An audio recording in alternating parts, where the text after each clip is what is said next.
Today we're making crispy, delicious chicken melts. They're quick to prepare and perfect for a fast lunch or warm dinner.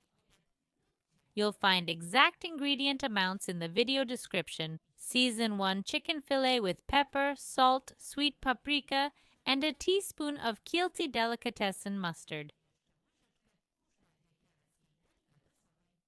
Mix it all together, then we'll fry it in oil. If you have time, you can marinate the meat earlier. If not, fry it right away.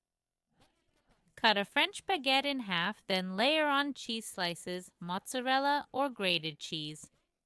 Next, add chopped bell pepper and red onion, followed by the fried chicken and a bit more cheese on top. Bake for about 8 minutes at 200 degrees or until nicely browned. After baking, add your favorite fresh veggies. I used romaine lettuce, about 3 to 4 leaves for this portion. Add cherry tomatoes, sprinkle with chives, salt, and pepper.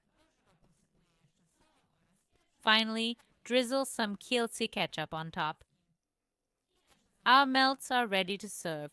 Colorful, crunchy, delicious, and quick to make. Enjoy.